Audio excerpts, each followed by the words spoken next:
Nous les rencontrons dans Acte 2:38. C'est cet esprit qui était descendu comme des langues de feu, baptisant certains peuples qui demeurent dans l'unité avec Dieu. C'est le Saint-Esprit qui nous fait entrer dans le corps de Christ. C'est le Saint-Esprit qui nous ramène dans la ligne originale. Dieu savait qu'Akab était sous une mauvaise influence. Il avait désobéi. Il est dans une lignée de la division qui avait résisté au plan divin de Dieu. C'est comme ça qu'il a appelé Josaphat. Il lui a dit, monte, va faire alliance avec Akab pour combattre ces Philistins. Ces peuples qui nous combattent. Mais il savait qu'Akab allait mourir dans cette guerre. Voilà pourquoi il avait prévu un prophète Michel quelque part. Afin qu'il puisse venir fortifier les plans de Dieu. Parce que Josaphat lui a proposé, il a dit, oh, allons, nous allons combattre et nous rapporterons. Parce que c'est sur le plan armement. Le reste d'Israël était plus fort que le Juda avec la lignée de David. Ils avaient d'armement. Ils avaient beaucoup de peuples. Parce qu'ils étaient plus de 9 tribus. Mais la lignée de David, il n'y avait que la tribu de Juda et Benjamin. C'est comme ça que frère Branham me dit que Dieu n'est pas dans la majorité. Dieu est dans la minorité. C'est quand vous avez Dieu que vous êtes majoritaire. Vous pouvez être nombreux. Sans Dieu, vous n'êtes rien. Tu peux être seul. Avec Dieu, tu es plus fort que les autres. La tribu de Juda était fort, pas par le nombre de militaires, mais parce qu'ils avaient l'arche dans le camp. Ils avaient Dieu dans le camp. Amen. Et quand ils se sont avancés, Akab a regardé le nombre. Il a dit, nous rapporterons. Mais le roi Josaphat dit, dans sa manière de faire, parce que dans cette lignée, tout acte est précédé par une prière. De l'autre lignée de David, tout acte qu'il faut poser, il faut d'abord demander la volonté de Dieu. Tandis que de l'autre côté, il regarde à l'argent, il regarde au confort, il regarde aux militaires, il regarde aux barrières de sécurité.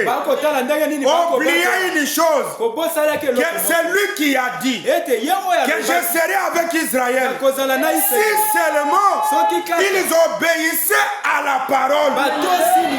Il n'avait pas ces détails. Josaphat savait que même s'il est venu avec son armée, il y a l'armée la plus forte de cette contrée-là était aussi l'armée d'Akab.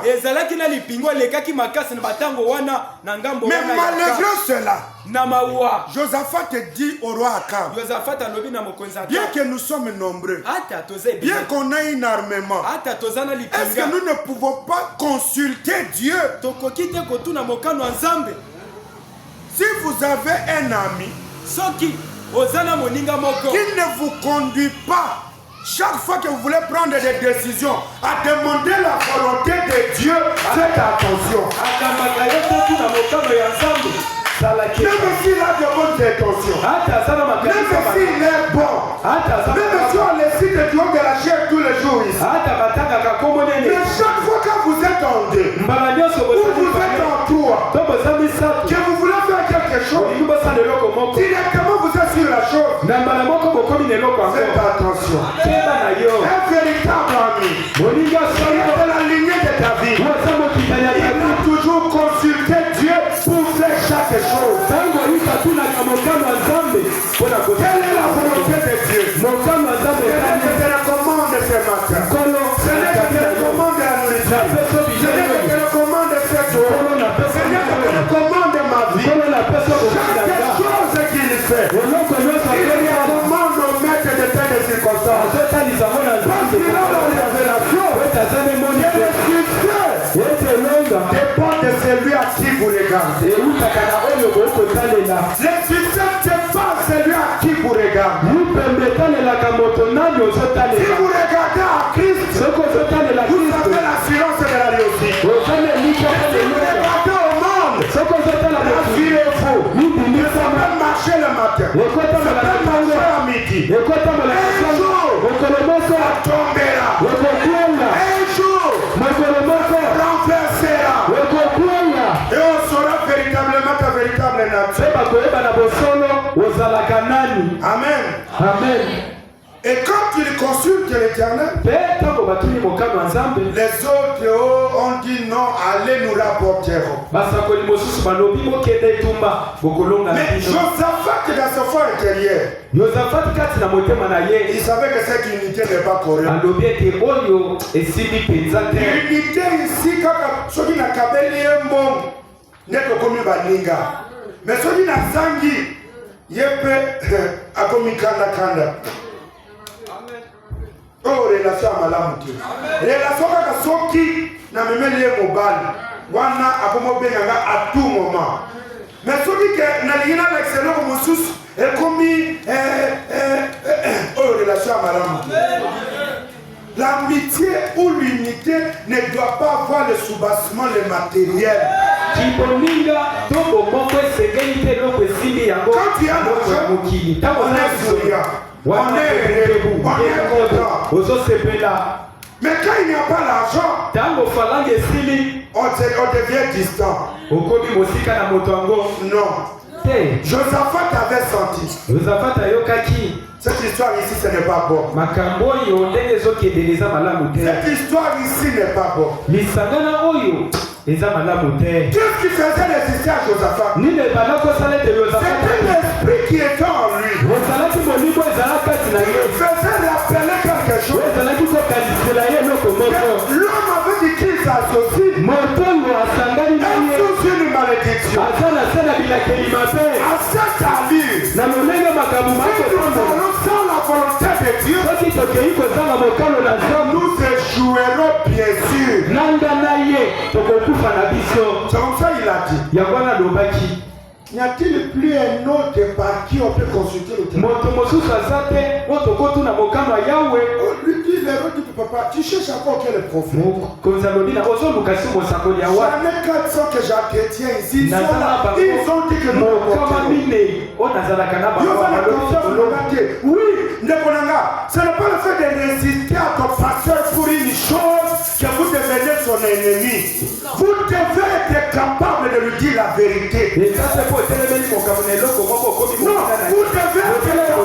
Quand vous êtes dans une unité, vous devez dire la vérité à ton ami. Ne faut pas craindre parce que on a ta kabilamba naye, que faut qu'on le vive au solo, on a kobengana yo. Papa, le bon solo, tabla mutakala, que on dit qu'à l'hypocrisie. Une unité ou une petite vérité. Josaphat te dit non, il y a solo toza bomoko. Tosangani. Mais nakoyelaka yo te ya malamu. Mais c'est mususu aza lisusu te. Mususu aza lisusu te. Donc éviter nyonso te. Tu te déverses au tel point que tu te retrouves engrossé. Mais yekolo makambo taba sa zem. Kwa melaka déjà bakisa yebi. Yo même tabana soni na nyonso wana amijembikisi pona nini soni baiba kaza sere ya bien aza frère ya malam tango bakoyeba tu mets et ta destinée sera faite.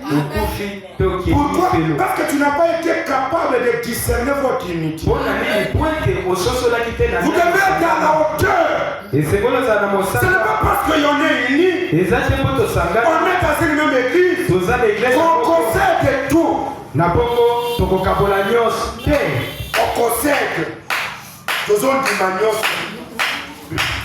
Vous de ramener chaque chose à la parole. Sans que votre unité, ce n'est pas l'unité de la chair, c'est l'unité par l'esprit, au travers de la foi. Alors vous devez être conduit par l'esprit. C'est comme ça la Bible dit. Que les enfants de Dieu soient conduits par quoi? C'est par l'esprit. Un enfant de Dieu n'est pas conduit par l'argent. Un enfant de Dieu n'est pas conduit par des maisons.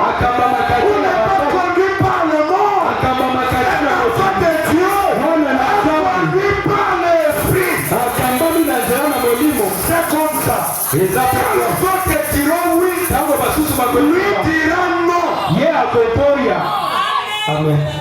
Le non est minoritaire. Mais le oui est majoritaire. Oui, comme Josaphat, de la lignée de David. Il n'est pas trop d'accord avec la majorité. C'est comme ça Michel est intervenu. Et quand Michel a parlé, Josaphat a dit oui. C'est ça. Parce que Michel avait accompli une prophétie. Une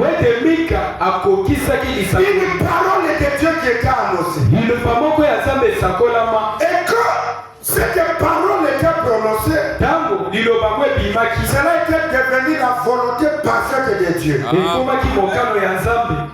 Et Josaphat connaissant cela, il ne devait que dire Amen. Un enfant de Dieu, nous allons lire dans une délivrance que frère Branham en parle. L'unité dans laquelle nous sommes doit ponctuer cette parole, chaque parole de Dieu par un Amen. Parce qu'il est uni à cette parole. Il est ami à cette parole. Et quand la parole est annoncée, il dit Amen. Il dit Amen. Comme Josaphat, quand le prophète Michel avait prophétisé, dans une délivrance totale, frère Branham dit, je suis au paragraphe 11. Et il en est de même de l'église. Quand l'église s'éloigne de ses principes, elle ne peut plus jamais servir les saints correctement. Nous devons rester ensemble. Nous devons être unis. Nous devons être d'un même cœur et d'un même accord. Sinon, nous ne servirons jamais Dieu ni les peuples. À moins que nous ne soyons d'un même cœur et d'un même accord. Pour nous en tenir au principe de la Bible et aux choses que Dieu a dites et qui sont vraies. Nous devons nous y en tenir constamment. Est-ce que je vais attendre un amen? Amen. La véritable unité sont tous des principes de Dieu.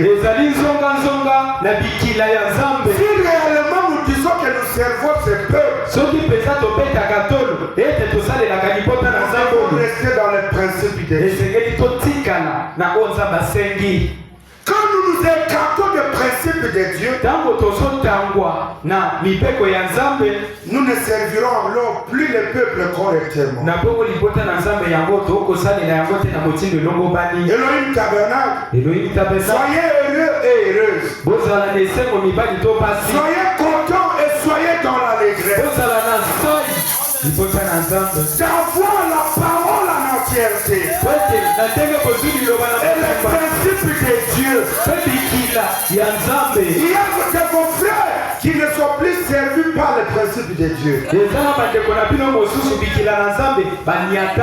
vous dis la vérité.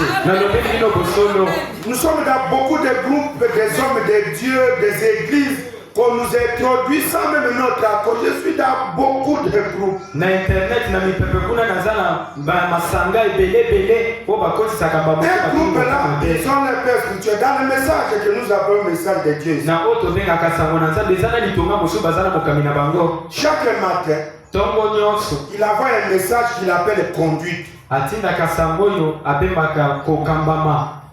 Oboyoka secrétaire n'a commis. Le professeur ordinaire a donné la conduite pour ce dimanche. Mundimi nyoso, no ba pasteur nyoso ya lingomba wana bozwa $1 na bandimi botina na quartier général. C'est la conduite de l'esprit. Je vous dis la vérité, ma mère devant Dieu. Loboko nanga na tomoni eza bosolo. Zamba lobi bozwa $1 na bamangoma na bino nyoso. Après vous dans le quartier général, ils ont conduite au prophète à l'obé. Au moins le dimanche, le prophète a tenu conduite. Lelo, beaucoup là, la binonio sont ma boumounasé. Après, pasteur Akoya, Akubanda Komati, la soka Matelio, après la mouki, au péché offrande.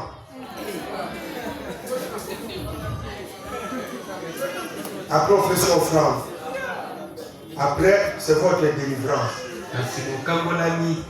Vous le verrez avec des jupes longues. La famille il y a eu beaucoup de blessés, Matindam. Yeboye, foulard. Vous le verrez avec Branham Medi. Dans ce message. Vous voyez qu'on ne sert plus le peuple par le principe de la Bible. Branham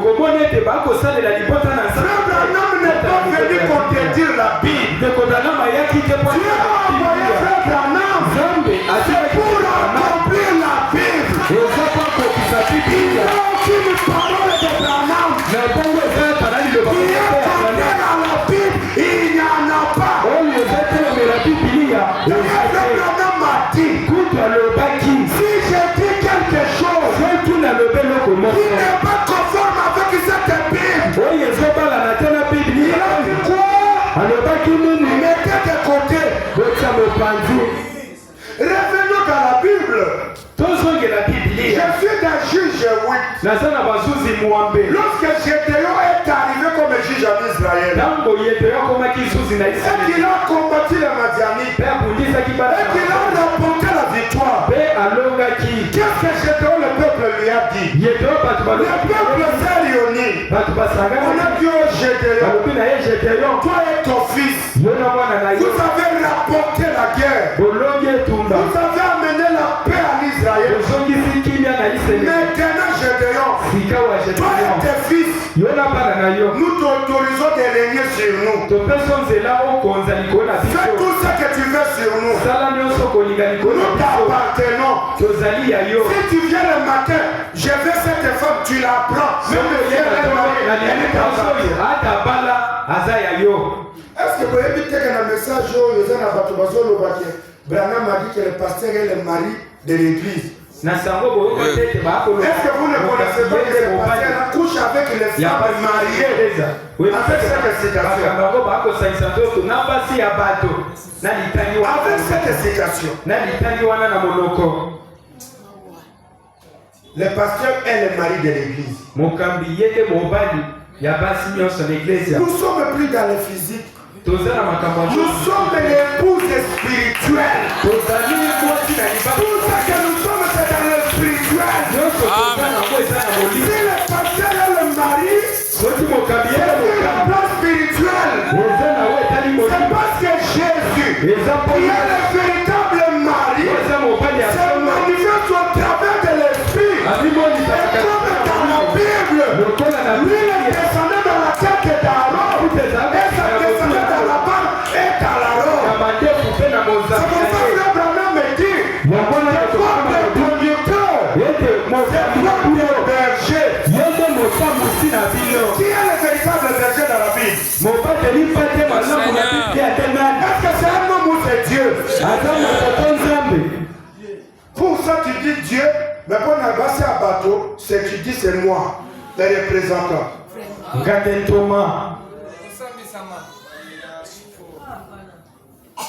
Les gens ne servent plus le peuple avec les principes de Dieu. Aujourd'hui, vous avez des églises où les gens s'appellent à Kassete pour y passer la Koga de la été. Parce que demain, il nous met là, les musiciens, tout et tout. Vous les trouverez avec des sœurs et de tout ça, tout ça. Avec des passer à casa d'un dame. À quoi quand il y a musicienne, ça je vous dis la vérité. À côté jamais, à quand il y a la dame, quoi qu'il ne soit pas à quand on a essayé. Attends, ça lui m'a bien démini. Frère, Jésus est venu.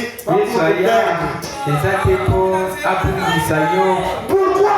Parce que ne sert plus le peuple par le principe de la Bible. Et c'est ce qui est à la base des désunités dans l'église. Parce que si vous servez Dieu sur le principe de la Bible, vous demeurerez dans une même unité, même accord, dans un même cœur. Mais vous les trouverez à d'autres occasions de la chaîne et à d'autres occasions. Mais, il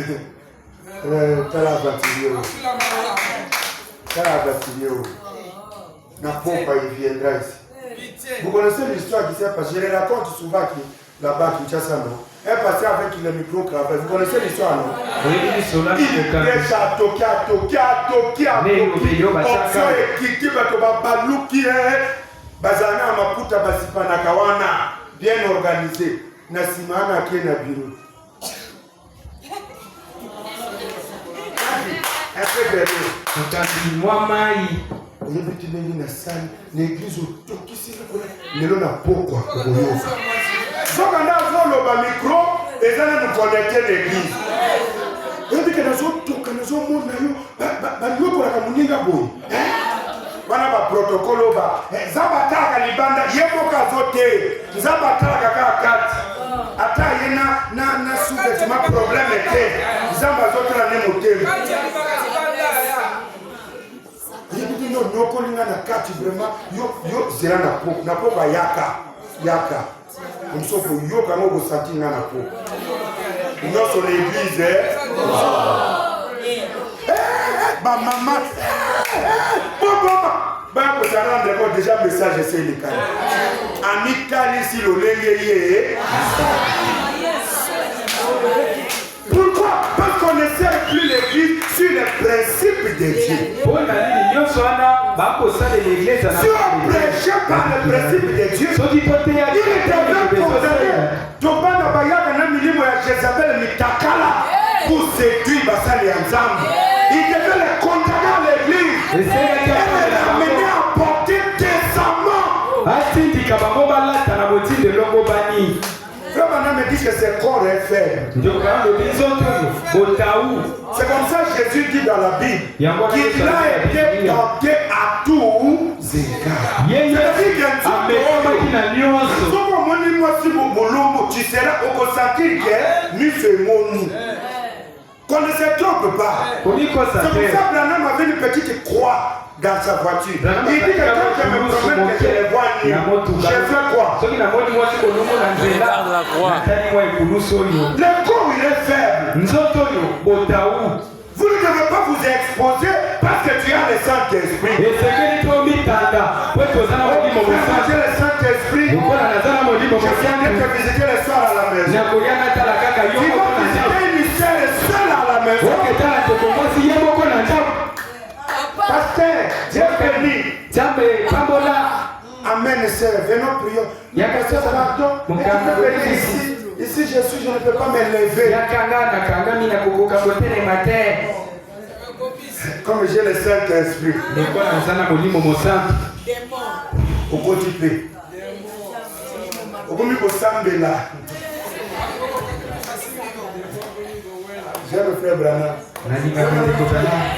Frère Branham dit que le serpent n'est pas ton ami.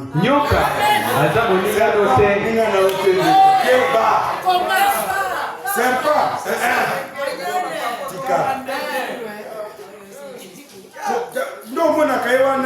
ma coloté, ma bon côté, Keba. Keba.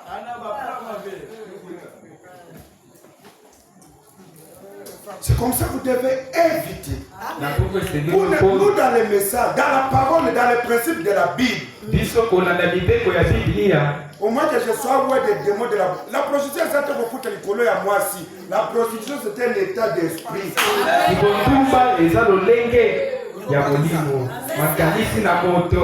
pas venir. Le jour où tu me verras seul chez toi à la maison, Benganangaï. Pasteur, Nazanga Moko. Je le deviens normal. Tu m'auras aidé. Les principes de la Bible, le prophète dit, tu ne peux pas te retrouver seul dans un foyer où il n'y a qu'une sœur. Si vous prenez lui là, nana yemba dans l'église problème était. Vous autres ne pouvez pas yemba. Vous se retrouvez aux yemba l'esprit. Vous pouvez me comme je suis passé avec la vision à Braza Puna, un prédicateur a du message. Oh, a fini bassin de Baza Bandumba, qui est baptisé du Saint-Esprit, qui ne peut que jamais tomber. Un évangéliste, il était de passage. Jézabel Moazela. Peut-être aux arbres, on a 3 sortes de croyants. Je vais en parler dans les jours à venir. 3 sortes de croyants. Jézabel est là assise. Il y a solo un appel là. Ça va, total. Après prédication. Oh révérend, mon âme révérend. Tu n'es pas le frère d'Abraham par exemple. Tu vas bénir. Oh révérend. C'est ma carte de visite. Oh ma sœur, que Dieu te bénisse. Révérend, le transport de cartes. Enveloppe, billet vert. Alors, bien carte de service, oh, c'est que ça va. Dès la monnaie qui est, c'est une sœur, c'est qu'elle est bien à la maison, elle est mariée, je vais aller. Na poko ana qui a soukola aller. Au débat qui est dit, frère, tu ne connais pas chez la sœur Anastasie. C'est là-bas, frère. N'importe quelqu'un. Amoni Gagaya Fungoni. À côté. National Banda. Oh, révérend que Dieu bénit. Le frère se rend compte que dans toutes ces maisons jolies là, elle est seule. Patronne, une grosse mes soeurs.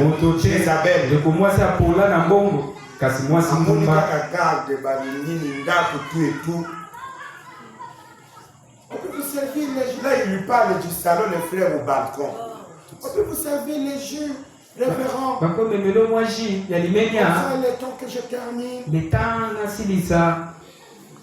bon, là, comme ça fait chaud, tu peux entrer au salon. Et ça va, il n'y a pas de voir la scène.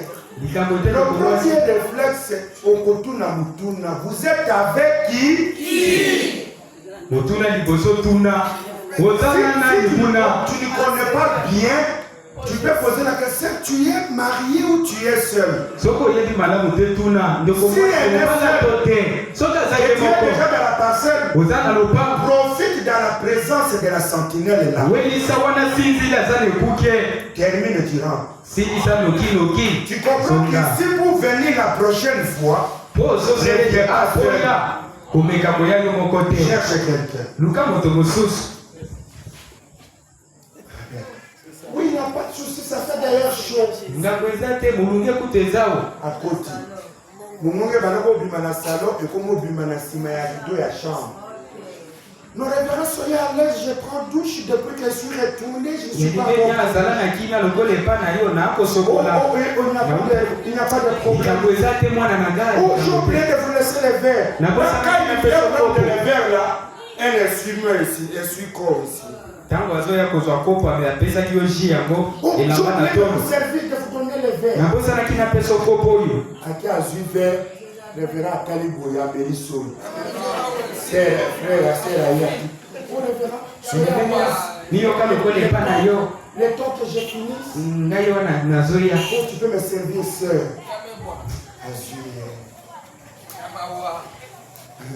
Vous voyez, ce que je révérend comme on est. C'est la même chose.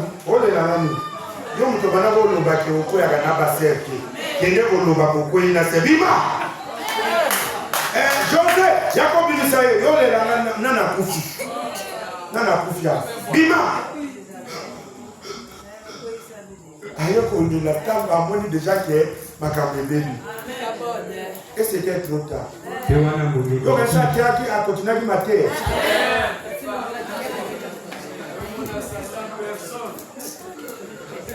Mon prophète dit, servons l'église sur les principes de Dieu. Moi, je préférais que tu me détestes comme certains enfants me détestent parce que je suis dur avec elles. Que vous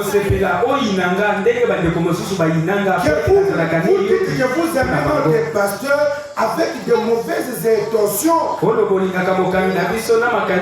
Là, nous ne sommes pas véritablement aimés. Laissez qu'on vous serve sur les principes de la Bible. Qu'on vous parle durement. Qu'on vous sanctionne. Qu'on s'oppose à vos choix. En respectant les principes de la Bible.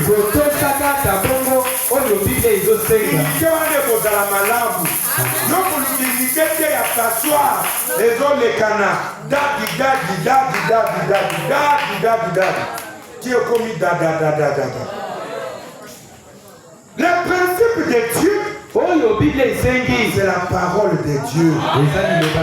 Pour regarder chaque parole. Quand vous êtes à cela, bien sûr vous servez Dieu. Il est déjà 18h, j'arrête là. Nous allons terminer cette pilier le vendredi afin que nous puissions attaquer le dimanche si c'est la volonté de Dieu, le 4e et le dernier pilier. Je vais faire tout pour les résumer afin que le mercredi nous puissions avoir notre réunion de prière sans prédication. Nous viendrons ici sans manger, sans eau, sans nourriture. Nous jetons à la face de Dieu pour implorer la faveur de Dieu afin que cet enseignement puisse véritablement s'asseoir dans notre cœur. C'est ça la force d'une église.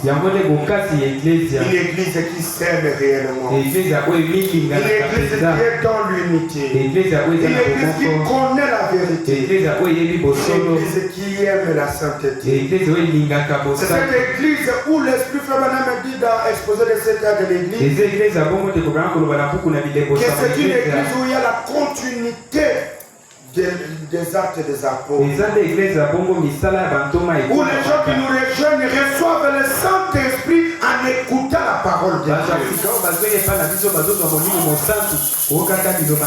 qu'il y a certains qui trouvent cela impossible. Mais moi je crois que c'est possible. Je crois que peut-être que ça ne manquera pas les sceptiques, mais ma prière est que Dieu ouvre chaque cœur.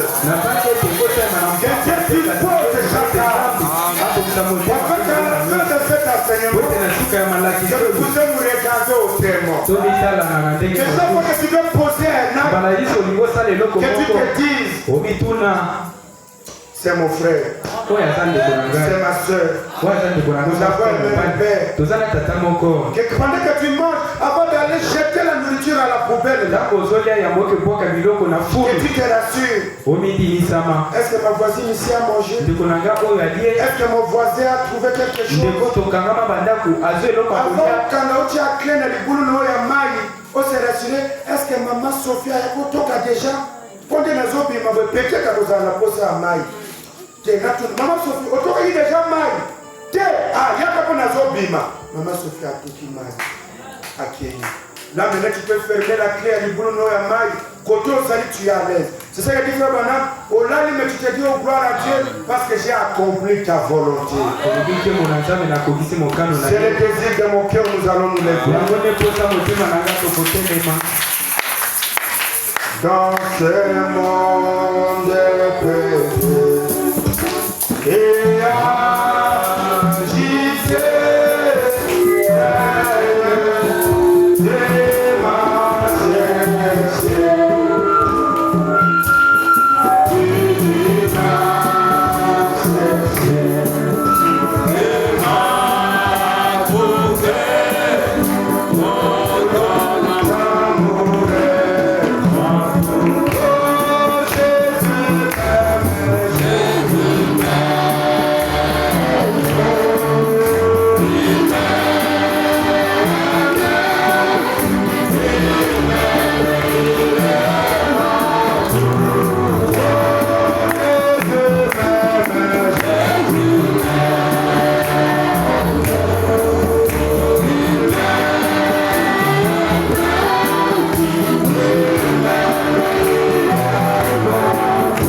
péché et agité. Combien nos cœurs sont remplis de joie et de reconnaissance ce matin. Écoutez encore ta parole nous parler ce soir. Oh merci Seigneur Jésus. Merci pour ta parole. Merci parce qu'on est de notre connaissance. Nous t'observons par les principes de la vie. Et Dieu bien-aimé a gardé cette unité. Avoir des frères et sœurs qui peuvent se regarder et comprendre que c'est ici ma famille. Au-delà de toute appartenance, Seigneur, mais que l'Esprit nous unisse. Que cette foi soit notre partage. Je te le confie entre tes mains. Dieu bien-aimé, pendant ce moment, donnons par nous ces sentiments, Seigneur. Ces sentiments rétrogrades, mon Dieu. Si nous n'accomplissons pas cette vie, si je n'aime pas mon frère ou ma soeur, si je ne visite pas mon frère et ma soeur, si je ne connais pas véritablement ce que Dieu est, grâce à nous ces sentiments de dégoût de notre propre vie, afin que nous arrivions à cette perfection, nous nous sentirons heureux le soir, quand nous serons étalés dans nos lits, pas pour passer à nos familles, mais à penser à ce que j'ai accompli pour ma soeur, à penser à ce que j'ai accompli pour mon frère, à penser à ce que j'ai fait pour mon église, à penser à ce que j'ai fait pour mon peuple. Accorde le Seigneur pour la gloire de ton Seigneur. Je me confie en toi au nom puissant de Jésus. Amen. Nous pouvons reprendre nos places. Il est déjà le plus de ramasser rapidement les offrandes.